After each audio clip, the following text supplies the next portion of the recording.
Good morning, student. Today we will discuss about the part of economics. Topic is human development report and sustainability of development के बारे में discuss करेंगे. तो human development report क्या होती है? Human development report जिसको SDR कहते हैं, इसको SDR कहते हैं. SDR human development report. और ये रिपोर्ट जो है, ये रिपोर्ट संयुक्त राष्ट्र संघ यानी UNDP United Nation Development Programme के द्वारा जारी की जाती है. तो इसमें क्या है कि इस रिपोर्ट में 192 कंट्रीज़ के जो 192 कंट्रीज़ हैं वर्ल्ड की, उसमें से जिनका ह्यूमन डेवलपमेंट अच्छा हुआ है, जिनमें मानवीय विकास अच्छा हुआ है, उनको रैंकिंग दी जाती है.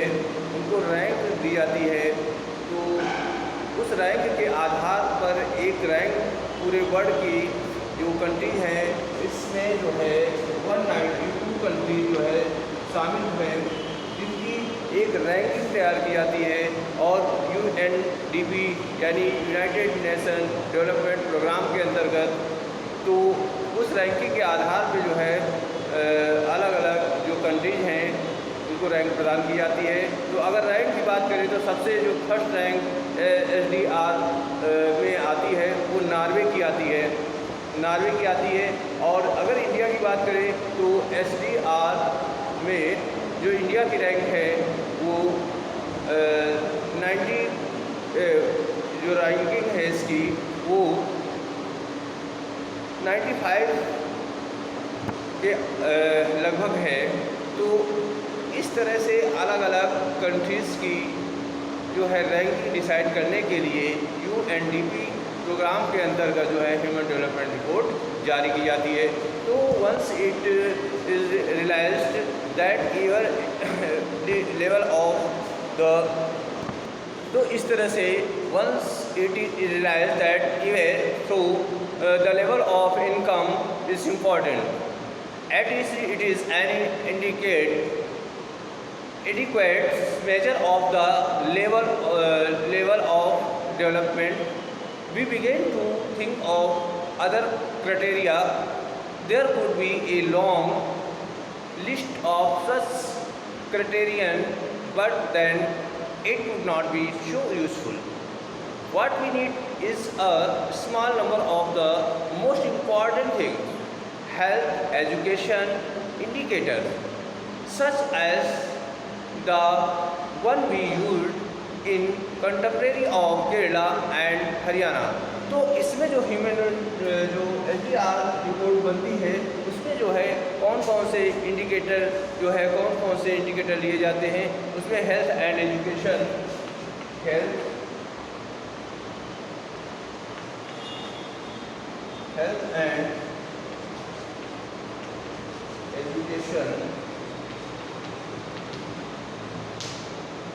हेल्थ एंड एजुकेशन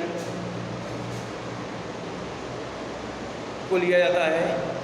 और such as the one leave we used the comparison of Kerala and Haryana. ठीक है, केरला की जो एजुकेशन है वो इंडिया में सबसे ज़्यादा है. केरला की जो एजुकेशन रेट है वो 95.94% के आसपास है. और इसी तरह से हरियाणा है, तो हरियाणा की जो है वो भी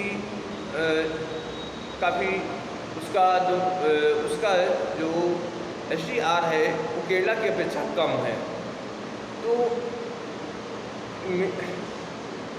इस तरह से over the past decade or so, health and education indicators have come to be widely used along with income as a measure of development. यानी डेवलपमेंट के लिए जो मेजरमेंट है वो इनकम है, पर कैपिटा इनकम जो है किसी भी व्यक्ति के डेवलपमेंट को मेजर करती है. तो साथ साथ इसके साथ साथ जो है और भी कुछ इंडिकेटर लिए गए हैं, जिनमें से हेल्थ एंड एजुकेशन ये चीज़ जो है इसमें इंडिकेट की जाती है। और उसके आधार पे पूरे जितने भी विश्व के 192 कंट्रीज़ हैं उनकी जो है कंपैरिजन किया जाता है, और उस कंपैरिजन के आधार पे उन कंट्रियों को रैंकिंग दी जाती है, और जो रैंक बनती है, ठीक है, उसको SDR रिपोर्ट कहा जाता है। तो इस तरह से ये पब्लिश्ड बाय UNDP। जो SDR है इसको कौन पब्लिश करता है? इसको पब्लिश करता है UNDP। इसका फुल फॉर्म होता है United Nation Development Programme. UNDP United Nations Development Programme के द्वारा जो है ये रिपोर्ट प्रकाशित की जाती है। Compares countries based on the educational level of the people. इसमें जो जैसा मैंने बताया है कि एजुकेशनल लेवल के आधार पे और उन पूरे कंट्रीज़ की जो है कंपैरिजन की जाती है, तुलना की जाती है, और देयर हेल्थ या उनके हेल्थ स्टेटस के साथ और पर कैपिटा इनकम। इसका मतलब है कि इसमें जो है 3 पॉइंट्स आते हैं, हेल्थ एंड एजुकेशन और साथ में पर कैपिटा इनकम,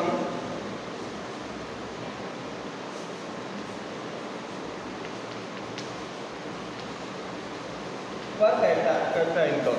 इसका मतलब है कि जो पर कैपिटा इनकम है वो भी जो है इसमें ऐड होती है। तो कहने का मतलब है इसमें 3 लेवल्स, 3 इंडिकेटर होते हैं, जिसमें से हेल्थ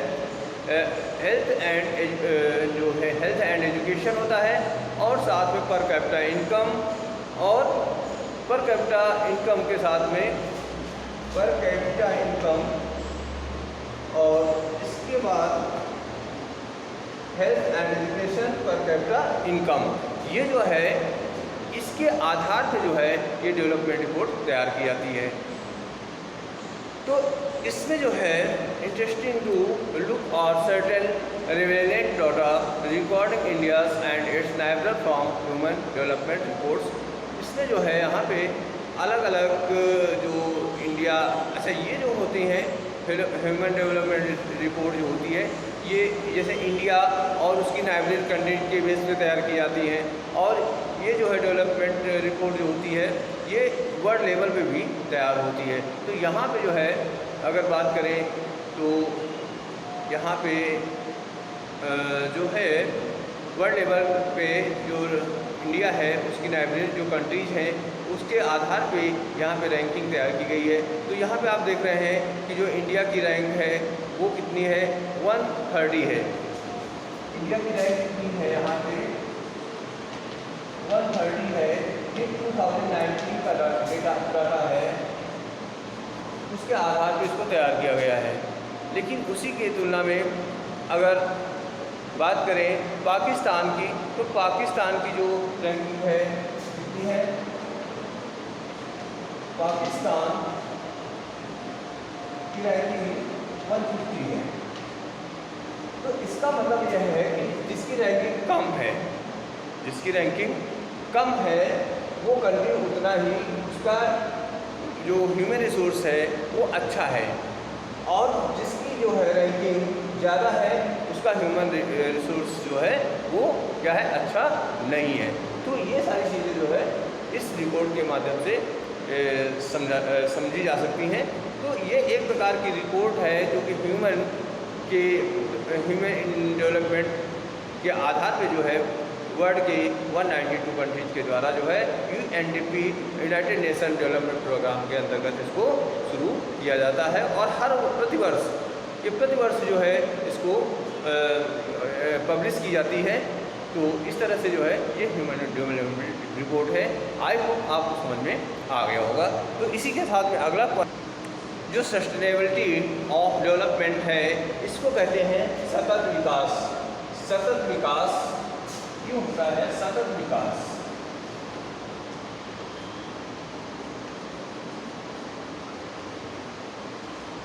सतत विकास है सस्टेनेबिलिटी डेवलपमेंट है। क्या है सस्टेनेबिलिटी डेवलपमेंट? क्या है सतत विकास? क्या है सतत विकास? जो suppose for the present that is a particular country is quite developed, पूरी तरह से डेवलप्ड है।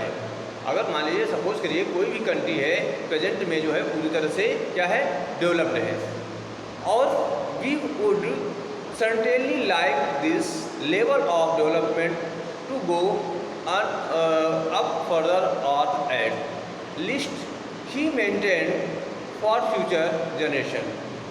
तो ये लेवल जो है उसका पूरी तरह की क्वाइट डेवलपमेंट है, और वो फ्यूचर जनरेशन के लिए सीधी सी सिंपल लैंग्वेज की बात समझे कि जो सस्टेनेबल डेवलपमेंट होता है वो डेवलपमेंट होता है कि कोई भी कंट्री होती है उसके जितने भी संसाधन होते हैं उन संसाधनों का यूज जो है प्रेजेंट की आवश्यकताओं की पूर्ति के लिए किया जाता है, लेकिन उनको इतना यूटिलाइज ना किया जाए कि वो समाप्त हो जाए और आगे आने वाले फ्यूचर के लिए वो वस्तुएं या वो चीज़ें जो है उपलब्ध ना हो सकें। तो सस्टेनेबल डेवलपमेंट वो डेवलपमेंट होता है जिसमें जो है वर्तमान की आवश्यकताओं की जो नीड्स होती हैं उनको पूरा किया जा सके, और साथ साथ जो है फ्यूचर के लिए भी उनको ध्यान में रख करके। तो सस्टेनेबल डेवलपमेंट का कॉन्सेप्ट यही है कि हम अपनी वर्तमान की आवश्यकताओं को पूरा करें और साथ साथ आने वाले जनरेशन के लिए भी अपने जो सोर्सेज हैं उनको बनाए रखें। तो ये जो है ये सस्टेनेबल डेवलपमेंट है, और ये कॉन्सेप्ट जो है ये यूनाइटेड नेशंस ऑफ ऑर्गेनाइजेशन के द्वारा दिया गया था। तो इसमें जो है 8 गोल्स दिए गए थे, और उन गोल्स को अचीव करना जो है ये संयुक्त राष्ट्र जो संघ है उसका एक महत्वपूर्ण हिस्सा रहा है। तो उसी के आधार पर जो है सस्टेनेबल डेवलपमेंट किया जाता है। तो सस्टेनेबल डेवलपमेंट का पॉइंट यही है कि वो आवश्यकताएँ इसी में से कि हम जो है अपने जो प्रेजेंट की जो नीड्स हैं उनको अच्छी तरह से फुलफिल करें, और साथ में जो है अपने जो उसको फ्यूचर की जनरेशन के लिए भी उनको मेंटेन करें। It is obviously desirable. However, since the second half of the 20th century, a number of scientists has been warning that the present types and levels of developments are not sustainable। कहने का मतलब है जो हमारे scientist थे और जो scientist थे उन्होंने जो है जो है 19th सेंचुरी में, ये हाफ ऑफ 19th सेंचुरी में उन्होंने ये वार्निंग दी थी कि जो है जो प्रेजेंट टाइप का जो है जिस तरह से हम प्रेजेंट में अपनी आवश्यकताओं के लिए अपने जो रिसोर्सेज हैं उनका यूज़ कर रहे हैं, तो उससे उनको चेतावनी दी कि अगर इस तरह से यूज़ किया जाएगा तो आगे आने वाले जनरेशन के लिए ये सारी चीज़ें एक ना एक दिन समाप्त हो जाएंगी। तो इसलिए जो है उनको जो है ध्यान में रखते हुए फ्यूचर की आवश्यकताओं को ध्यान में रखते हुए प्रेजेंट की आवश्यकताओं को पूरा किया जाए। ऐसा जो है हमारे साइंटिस्ट ने जो है अपने क्या दिया था, अपनी एक तरह की एडवाइस दी थी। तो ground water is an example of renewable resources. जो ग्राउंड वाटर है वो क्या है, एक रिन्यूएबल रिसोर्सेज है। रिन्यूएबल रिसोर्सेज क्या होते हैं, वो रिसोर्सेज होते रहते हैं जिनमें जो है प्रोडक्शन जो होता है वो होता रहता है, उसमें रिन्यू होता रहता है, यानी जो उसमें कुछ ना कुछ जो है वो रिन्यू होती रहती हैं चीज़ें होती हैं। जैसे वाटर है तो वाटर क्या है, वाटर जो है जैसे क्या है ग्राउंड वाटर जैसे है। ग्राउंड वाटर में क्या होता है, पानी जो होता है वो पूरी तरह से कभी नहीं समाप्त होता है। पानी आप पानी को निकालते जाएंगे, और पानी जो है जैसे आप सपोज करें आप कोई वेल है, कुआं है, आप कुएं से पानी निकालते तो क्या कुआं खाली हो जाता है? कुआं खाली नहीं होता। कुएं में पानी का जो है वो सर्कुलेशन जो होता है वो चलता रहता है, क्योंकि वो रिन्यू होती रहती है नीचे से, तो वो पानी का जो लेवल होता है वो उसी तरह से लगभग बना रहता है। This sources are replenished by nature as and the case of crop and plants. However, these resources may not be overused. For example, in the case of groundwater के केस में देखें तो if we use more than what is being replenished by rain, then we would be overusing this resource. कहने का मतलब है, आपने देखा होगा कि बारिश होती है तो बारिश में क्या होता है कि पानी का जो सर्कुलेशन पानी होता है, तो पानी कभी पूरी तरह से समाप्त नहीं होता है। पानी जो होता है वो उसमें रिन्यू होती रहती है, यानी रिन्यूअल होता रहता है। पानी का जो स्रोत होता है वो स्रोत से पानी जो है वो हमेशा बना रहता है। तो और इसी तरह से अब यहाँ पे दो तरह की बातें आ गई हैं। हमने इससे पहले भी बताया था रिन्यूएबल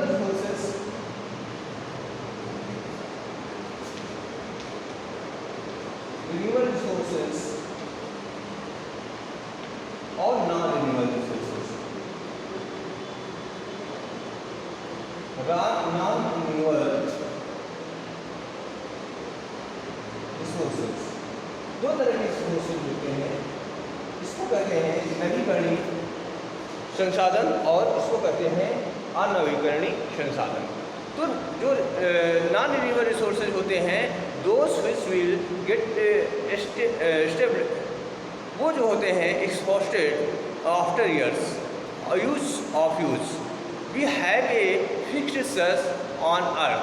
कहने का मतलब है कि ये जो नॉन रिन्यूएबल होते हैं इनमें रिन्यूअल नहीं होता है, इसमें रिन्यू नहीं कोई चीज़ होती, ये हमारे नेचर में ये फिक्स होती हैं।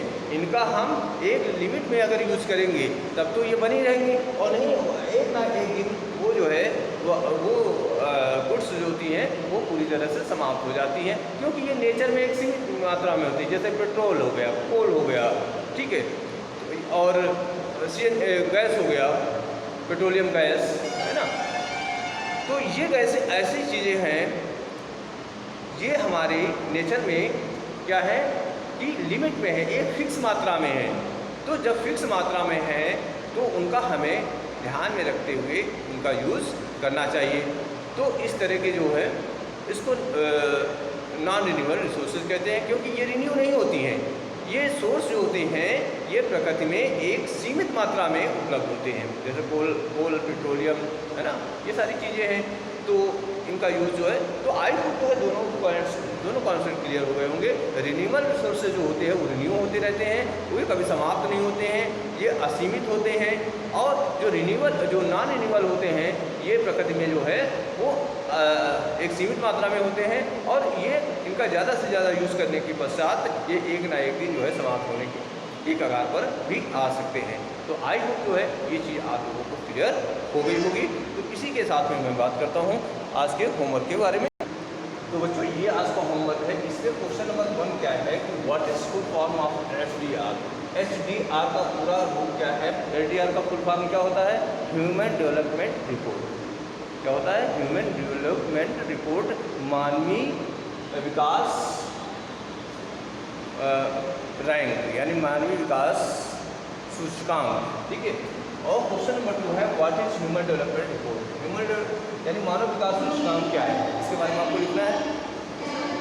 What is sustainability of development, सतत विकास क्या है। सतत विकास जैसा कि मैंने बताया है कि अपने ऐसा विकास जो कि हमारी वर्तमान की आवश्यकताओं को पूरा करे और साथ में भविष्य में आने वाली जनरेशन के लिए भी उसको सुरक्षित बनाए रखे, ऐसे डेवलपमेंट को जो है वो सतत विकास या सस्टेनेबल डेवलपमेंट कहा जाता है। इसी तरह से व्हाट इज रिन्यूएबल रिसोर्स।